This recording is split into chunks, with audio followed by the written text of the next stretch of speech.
পারুল রিককে বিয়ে করতে রাজি হয়ে যাওয়ায় রেগে গিয়ে সবার সামনে পারুলকে ভালোবাসার কথা স্বীকার করে ফেললো রায়ান। হ্যাঁ বন্ধুরা, এমনটাই দেখা যাবে। তাই সম্পূর্ণ জানতে ভিডিওটিতে লাইক দিয়ে চ্যানেলটি সাবস্ক্রাইব করে দেখতে থাকুন।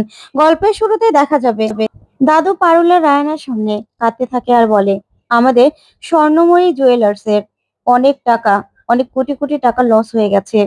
এই রিকের বাবাই একমাত্র রাজি হয়েছিল 10 কোটি টাকা দিতে, কিন্তু তার একটাই শর্ত ছিল, তার ছেলের সঙ্গে যেন পারুলের বিয়ে দেওয়া হয়। কারণ রিক প্রথম দেখাতেই পারুলকে ভালোবেসে ফেলেছিল। যখন জানতে পেরেছে যে পারুলকে কেউ অবহেলা করছে, তখনই রিক পারুলকে আরো ভালোবেসে ফেলে। তাই পারুলকে ও বিয়ে করতে চেয়েছিল, কিন্তু আমরা আর পারলাম কোথায়? না আমি পারুলের জীবনটা সুন্দর করে সাজিয়ে দিতে পারলাম, না আমি আমাদের ব্যবসা বাঁচাতে পারলাম। আমাকে দিয়ে কিচ্ছু হবে না, না কিচ্ছু হবে না। তখনই পারুল অবাক হয়ে বা দাদুর দিকে তাকিয়ে থাকে। তখন দাদু বলে, আমি যাই, আমার ভালো লাগছে না কিচ্ছু। দিদি ভাই, আমি চেয়েছিলাম তো জীবনটা সুন্দর করে সাজিয়ে দিতে, কিন্তু পারলাম না। তখন এই কথা বলে কাঁদতে কাঁদতে দাদু ভিতরে চলে যায়। তখন এক এক করে সবাই চলে গেলে ওইদিকে রায়ান পারুলকে বলে, শোন, আমার মনে হচ্ছে এর মধ্যে না কোনো ঘাবলা আছে। তখন পারুল বলে, কি বলছিস বলতো? তখন রায়ান বলে, শোন, আমরা তো কদিন আগে এক্সিবিশনও করলাম, তারপরে নাকি সেলও বেড়েছিল। হুট করে এত কোটি কোটি টাকা লস হয়ে যেতে পারে? তুই বল না। আমি তো এমবিএ পড়ছি, আমার মন তো ওটা বলছে না। আমার মনে হচ্ছে এই সবকিছু না দাদু সাজানো। তখন পারুল বলে, এই মানুষটা এই বয়সে এসে কেন মিথ্যা কথা বলবে বলতো? তুই তো অন্য বেটিকে ভালোবাসিস। দাদু তো ঠিকই বলেছে যে আমি আমি তোর জন্য কেন থাকবো? আর তাছাড়া আমি কেনই বা দাদুকে ভুল ভাববো বলতো?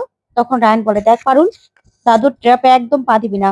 আমার মনে হচ্ছে আমাদের সঙ্গে না এরা একটা গেম খেলছে। আমাদের উচিত ওই স্বর্ণময়ী জুয়েলার্সে গিয়ে অ্যাকাউন্ট চেক করা।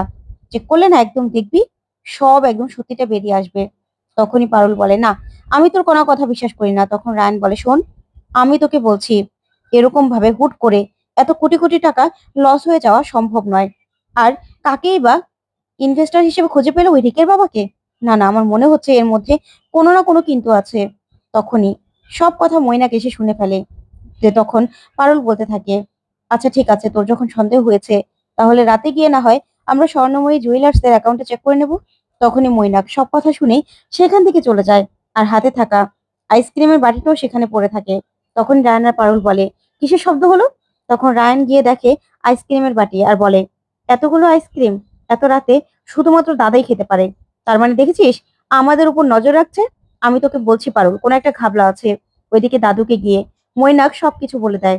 তখনই দাদু ফোন করে ছোটকাকে, আর ফোন করে বলে, দেখো ছোট খোকা, 12টার পরে পারুল আর রায়ান আমাদের দোকানে যাবে অ্যাকাউন্ট চেক করতে। তার আগেই তোমাকে লস দেখিয়ে অ্যাকাউন্টের সব হিসেব মিলিয়ে রাখতে হবে, বুঝতে পেরেছো? অনেক বড় ধরনের লস দেখাবে। তখনই ছোটকা বলে, আচ্ছা ঠিক আছে বাবা, আপনি একদম চিন্তা করবেন না। এমন ভাবে সবকিছু সাজাবো না যে এমবিএ এর যে আসল প্রফেসর সেও না সবকিছু গুলিয়ে ফেলবে। ওরা তো দূর, কেউ কিচ্ছু বুঝতে পারবে না। তখন দাদু বলে, ঠিক আছে ছোট কাকা, তোমার উপর আমার ভরসা আছে। এই বলে দাদু ফোনটা রেখে দেয়। অন্যদিকে দেখা যাবে রায়ান পারুলকে বলে, দেখেছিস আমি বলেছি না কোনো ঘাবলা আছে। শোন, আমরা না 12টার পরে নয়, আমরা এখনই যাব। ওরা কিন্তু কোনো ব্যাকআপ প্ল্যান ঠিক রেডি রাখবে।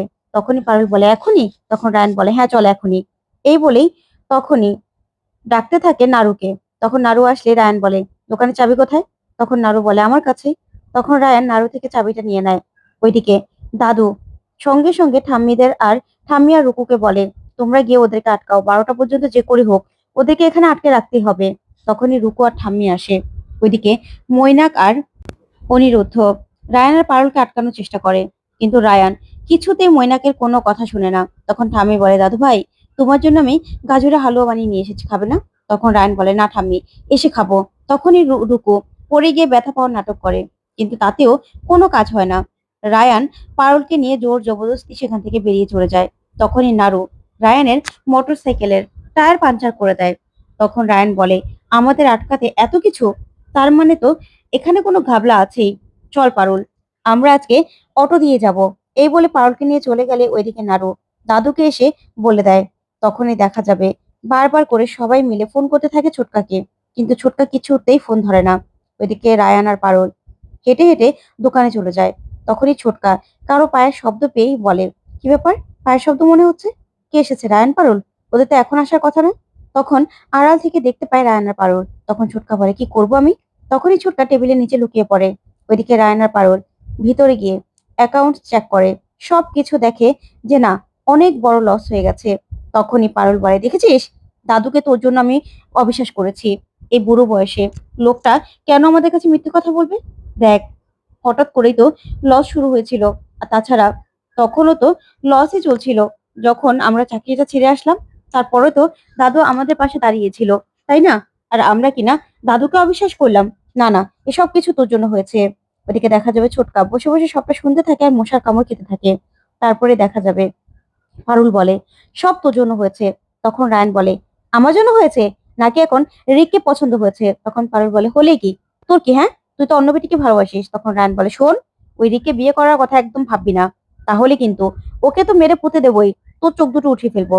তখন পারুল বলে, আমার গায়ে হাত দিয়ে দেখ না, একদম হাত ভেঙে দেবো। এই বলে দুজন মারামারি শুরু করে।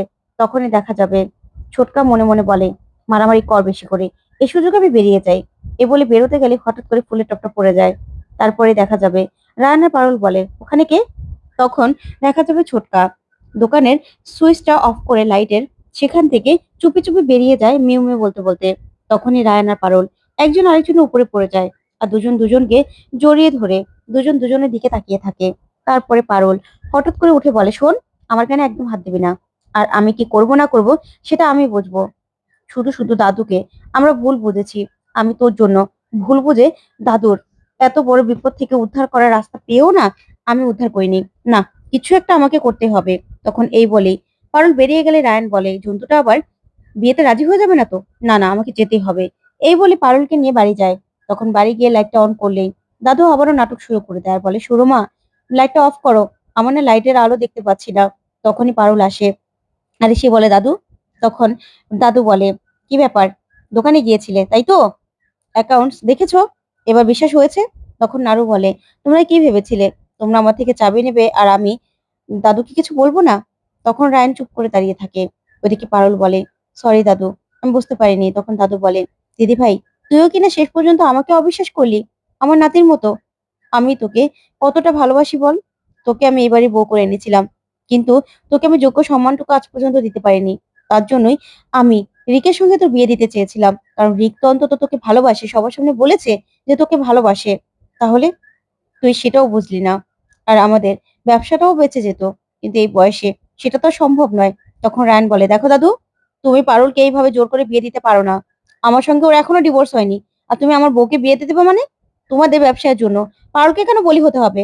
তখনই দাদু বলে, চুপ, একদম কথা বলবে না। তুমি তো আর দিদিভাইকে ভালোবাসো না, তাহলে তোমার কেন এত লাগছে? তুমি কেন এসব বলছো? তখনই রায়ান রেগে যায় আর বলে, তার জন্য কি হয়েছে? সেজন্য আমার বউকে তুমি অন্যজনের হাতে তুলে দেবে? না, সেটা আমি কিছুতেই হতে দেবো না। তখন দাদু বলে, আমার যা ঠিক মনে হবে আমি সেটাই করব। তোমার কথা কি আমি শুনবো নাকি? তুমি তো আর ওকে ভালোবাসো না, বলো ভালোবেসেছো? তখনই রায়ান চিৎকার করে বলে, হ্যাঁ, আমি ভালোবাসি পারুলকে। তখন তো দাদু সহ পারুল সহ সবাই অবাক হয়ে রায়ানের দিকে তাকিয়ে থাকে। তো বন্ধুরা, কেমন লাগলো আজকের আপডেট? কমেন্ট করে জানাতে ভুলবে না। ধন্যবাদ।